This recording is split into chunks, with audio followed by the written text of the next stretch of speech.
주님 주신 좋은 날입니다. 3월 17일 금요일입니다. 우리에게 주신 하나님의 말씀 마태복음 21장 마지막 부분이죠. 33절부터 46절까지 보겠습니다. 한 집 주인이 포도원을 만들어 산 울타리로 두르고 거기에 즙 짜는 틀을 만들고 망대를 짓고 농부들에게 세로 주고 타국에 갔더니 열매 거둘 때가 가까움에 그 열매를 받으려고 자기 종들을 농부들에게 보내니 농부들이 종들을 잡아 하나는 심히 때리고 하나는 죽이고 하나는 돌로 쳤거늘 다시 다른 종들을 처음보다 많이 보내니 그들에게도 그렇게 하였는지라.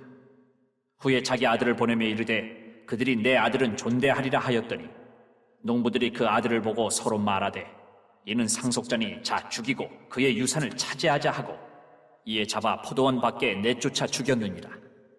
그러면 포도원 주인이 올 때에 그 농부들을 어떻게 하겠느냐? 그들이 말하되 그 악한 자들을 진멸하고 포도원은 제때 열매를 바칠 만한 다른 농부들에게 새로 줄지니이다. 예수께서 이르시되 너희가 성경에 건축자들이 버린 돌이 모퉁이의 머릿돌이 되었나니 이것은 주로 말미암아 된 것이요 우리 눈에 기이하도다 함을 읽어본 일이 없느냐. 그러므로 내가 너희에게 이르노니 하나님의 나라를 너희는 빼앗기고 그 나라에 열매 맺는 백성이 받으리라. 이 돌 위에 떨어지는 자는 깨지겠고 이 돌이 사람 위에 떨어지면 그를 가루로 만들어 흩으리라 하시니 대제사장들과 바리새인들이 예수의 비유를 듣고 자기들을 가리켜 말씀하심인 줄 알고 잡고자 하나 무리를 무서워하니 이는 그들이 예수를 선지자로 알미었더라. 아멘. 하나님의 말씀입니다. 한 번 더 읽으시면서 묵상하시겠습니다.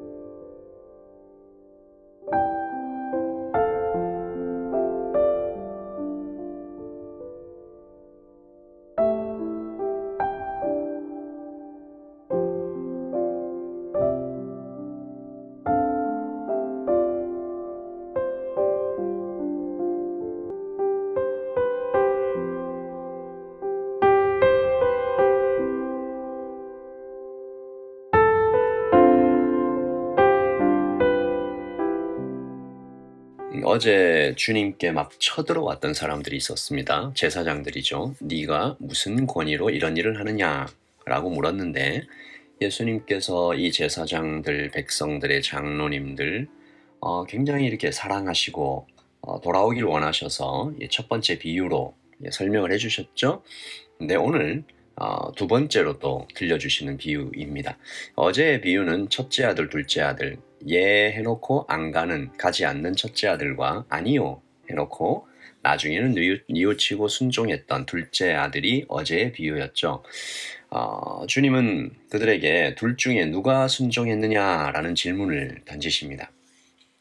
돈에 끌려다니고 하나님의 이름을 팔아먹고 통제와 안락의 요구를 채우기 위해 눈이 벌게져 있는 그들의 양심에 직격탄을 날리신 거죠.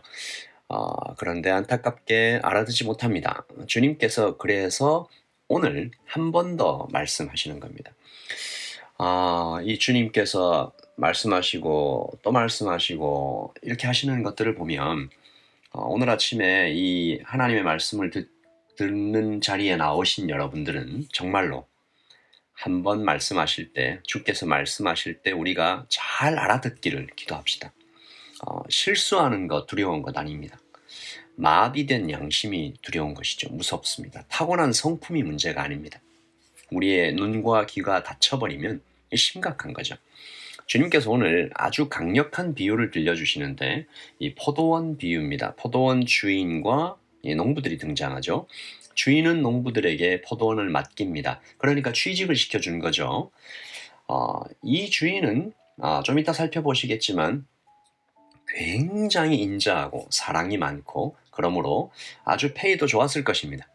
그리고 주인은 농부들을 많이 신뢰했던 것 같아요. 1절을 보시면 한 집주인이 포도원을 만들어 산 울타리로 두르고 거기에 즙 짜는 틀을 만들고 망대를 짓고 농부들에게 새로 주고 타국에 갔더니 이 주인이 농부들을 위해 먼저 모든 것을 다 준비하죠. 일할 수 있도록, 편하게 일할 수 있도록 다 준비를 해놓고 그리고 철석같이 믿고 떠납니다.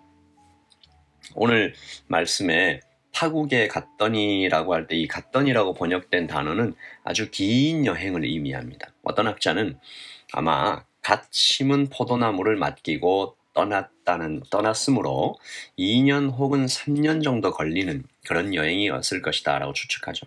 주인은 당연히 그 기간 동안 이 농부들에게 필요한 모든 것을 제너러스하게 공급했겠죠. 그런데 문제가 발생합니다. 2년 혹은 3년이 지난 후에 열매가 맺힐 무렵에 그러니까 열매를 보고 이 농부들이 그러니까 아까 제사장들로 다시 돌아가면 큰 돈이 어떤 큰 유익이 눈앞에 나타나자 농부들이 욕심에 눈이 멀어버리죠. 친절한 주인이 베푸셨던 그 은혜는 그냥 당연한 것으로 여기고 오히려 더 내놔라.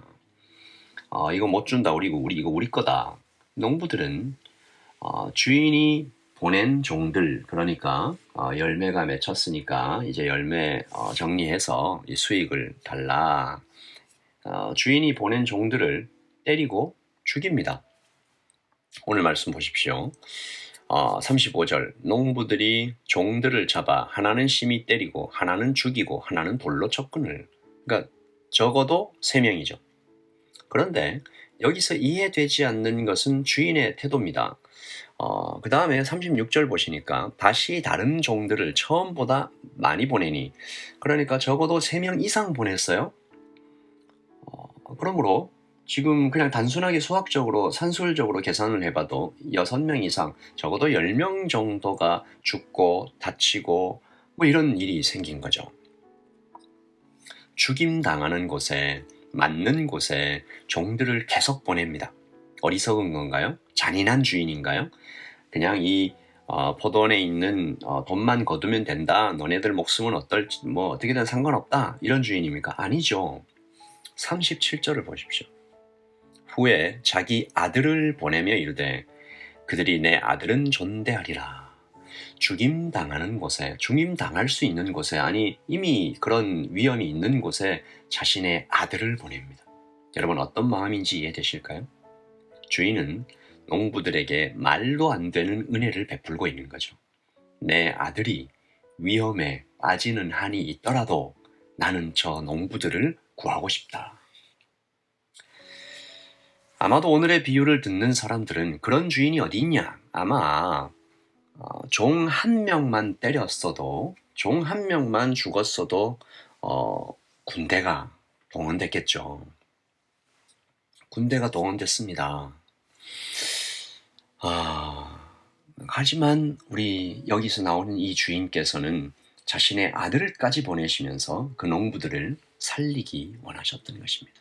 여러분, 그런 주인이 계시죠? 그런 왕이 계십니다. 그런 하나님이 계시죠? 은혜는 그 농부들에게 감당치 못할 크기와 무게로 넘치게 부어지고 있는 것입니다. 그러나 오늘 예수님께서는 이 은혜, 이 어마어마한 은혜의 속성 중에 아주 중요한 한 가지를 말씀해 주십니다. 성경에 예수님께서 첫 번째 오심을 기록할 때 때가 참에라고 기록되어 있습니다. 첫 번째 오셨을 때, 그러면 두 번째 오셨을 때도 때가 참에. 은혜가 첫 번째는 때가 참에 은혜가 왔죠. 두 번째 때가 참에, 그때는 은혜가 끝날 것입니다. 심판의 때가 열리는 거죠. 40절입니다. 그러면 포도원 주인이 올 때에 그 농부들을 어떻게 하겠느냐? 41절입니다. 그들이 말하되 그 악한 자들을 진멸하고 포도원은 제때의 열매를 바칠 만한 다른 농부들에게 새로 줄지니이다. 이 제사장들이 한 대답입니다. 주님은 바로 다시 그 대답을 돌려주죠. 너희가 바로 그 농부다. 이번에는 아주 직접적이죠. 43절입니다. 그러므로 내가 너희에게 이르노니 하나님의 나라를 너희는 빼앗기고 그 나라에 열매 맺는 백성이 받으리라. 여러분, 오늘 이 주님께 드려야 할 열매가 무엇일까? 이렇게 오늘 좀 말씀을 결론 지으려고 합니다. 여러분, 농부들은 왜 주인께 열매를 드리지 못했을까요? 그리고 우리가 주님께 드려야 할 그 궁극의 열매는 뭘까요? 주님을 믿는 것입니다. 농부들은 주인을 믿지 못했어요. 주인을 어떻게 생각한 거죠? 뺏어가는 사람이라고 오해했습니다. 그래서 움켜쥐고 꾸역꾸역, 그러니까 막 썩어버리죠. 주님을 믿는 것이 주님께 드려야 할 열매입니다. 주님께 드리면 다시 생명으로 돌아옵니다. 생명을 품는 것이죠. 우리도 혹시 여기 보시면서 이런 농부들이 어딨냐, 저런 나쁜 놈들 하지만 우리도 주님께 완전한 믿음을 드리지 못할 때가 많습니다. 이거 제 건데요 하면서 움켜져 버리는 거죠.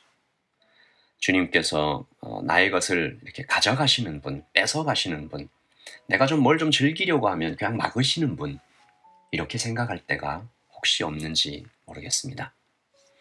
여러분, 주님을 믿을 때 주께서는 완전한 것으로 먼저 그의 나라와 의를 구할 때 그 모든 것을 우리에게 더해 주시는 참 좋으신 하나님을 우리가 믿고 나아가는 오늘 하루, 우리 평생이 되기를 원합니다.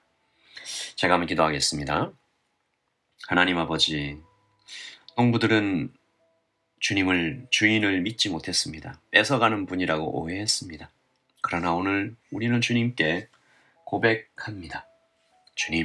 주님은 베푸시는 분입니다. 목숨까지 주시는 분입니다. 하나님, 우리가 주님께 드릴 때 그 드린 것들을 다시 돌려주시는 분입니다. 아니, 비교도 안 될 만한 은혜로 채우시는 분입니다. 주님은 우리의 모든 것입니다. 주님, 오늘도 주님께 드려지는 나의 인생이, 나의 모든 시간이, 나의 모든 주께서 주신 재물과 탤런트와 그 모든 것들을 주님께 다시 돌려드리는 오늘 되게 하시고, 드리면 더 드릴수록 기쁨이 넘쳐나는 우리 성숙한 성도들 되게 하여 주시옵소서. 감사합니다. 예수님의 이름으로 기도합니다. 아멘. 여러분, 금요일입니다. 좋은 하루 보내시고요. 또 주일에 하나님의 말씀으로 예배로, 성령 충만한 예배로 다시 뵙겠습니다. 오늘 하루 평안하십시오. 샬롬.